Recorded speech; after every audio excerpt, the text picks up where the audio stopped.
Europe 1, Daphné Burki. 11h42. Merci d'être avec nous et notre invité Jean-Christophe Rufin. Je vous présente Julien Schmitt. Bonjour. Il n'y a pas le petit jingle, je me suis fait avoir. Oui, on aime bien vous piéger, Julien. Bon, d'accord, c'est gentil, merci, je ne reviendrai plus. Bon, Jean-Christophe, bonjour. Je vais aborder, moi, des anecdotes et périodes de votre vie que les gens, et vous-même d'ailleurs, ne connaissaient pas. Jean-Christophe, pour commencer, vous êtes né suite à l'accouchement de votre mère. Très précisément, un jour de la semaine d'un des mois de l'année dans la deuxième partie du XXe siècle. Wow. Ouais, et là, vous vous dites, mais qui est ce type? Et d'où est-ce qu'il sort toutes ces infos sur moi? Eh bien, je prends ça comme un compliment, figurez-vous, mon Jean-Christophe. Et c'est pour moi l'occasion, excusez-moi, de remercier l'équipe d'Enfer qui bosse avec moi d'arrache-pied tous les jours sur cette chronique. Je pense évidemment à Jérôme, Kader, Patricia, Mathieu, Eric, Nicolas et Jean-Pierre. Paola, Thomas, Lorenzo, Paul-Henri, Sylvie, Juju, Arnaud Lagardère, les Bee Gees pour l'ensemble de leur carrière et bien sûr Liliane dont c'était l'anniversaire le 10 juillet. Ouais, super. Mais revenons-en à vous, monsieur Rufin, et à votre enfance passée en Guinée. Ah, la Guinée, terre originelle, restée intacte et sauvage. En s'enfonçant au plus profond de ses forêts, on peut encore avec un peu de chance apercevoir, tiens, le chimpanzé rieur. Ici, un léopardo gris. Oh, Frédéric Lopez qui pleure dans les bras d'un orang-outan. Décidément. Et vous grandissez là-bas, Jean-Christophe, dans un petit village non loin de Kindia, baignant dans l'amour maternel et oublié par un père absent, tellement inexistant que vous avez longtemps cru être immaculé conçu, ce qui vous fait un point commun avec Jésus d'ailleurs, parce qu'on est au XXIe siècle et on le dit, oui, la Vierge Marie était une mère célibataire. Elle en parle d'ailleurs dans son premier roman intitulé « Il devait le prendre un week-end sur deux ». Préface de Raël. Belle préface de Raël. Enfin, Raël qui règle un petit peu ses comptes avec Dieu quand même et il nous dit « Oui, ça va, ok, j'ai fait ça pour les gonzesses et les bagnoles, mais moi au moins je paye ma pension alimentaire. » Hashtag dénonce l'ex de ta meuf.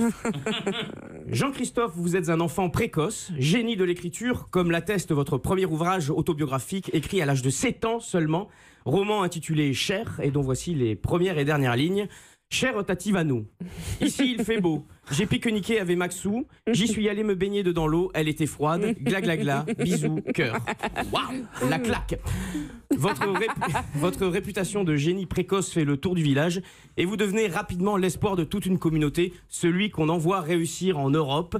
C'est décidé, vous partez. Mais le chef de village vous prévient, ton voyage sera long. Très long, Jean-Christophe. 740 jours de chameau te séparent du vieux continent. Tu traverseras la terre de la soif, une fournaise propice au désespoir. Tu combattras des virus plus pugnaces que des vendeurs d'encyclopédies. Et si tu survis au désert, alors les mers t'offriront un nouvel enfer. Et là, vous vous dites, ok, je vais prendre l'avion.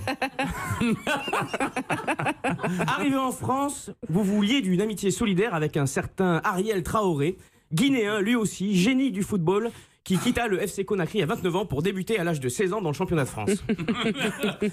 Mais le métier d'écrivain est encore loin. Et avant d'être édité, vous passez par tout un tas de boulots, disons, alimentaires. Médecin, académicien, fondateur d'ONG, ambassadeur. La grosse loose. Mais tout ça, c'était avant le Goncourt, avant les millions, que dis-je, les milliards de livres vendus. Maintenant, vous êtes une star de la littérature et c'est marrant parce que malgré ça, vous le dites, on ne vous reconnaît pas forcément dans la rue. C'est un peu comme moi d'ailleurs qui fait un petit peu de radio, un petit peu de télé et qu'on reconnaît un petit peu. La dernière fois, on m'interpelle dans la rue, on dit « Hey, mais je vous reconnais vous m'avez posé ma parabole !»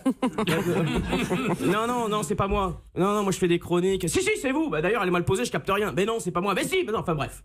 Au final, je suis allé lui régler sa parabole. Effectivement, elle était très mal posée.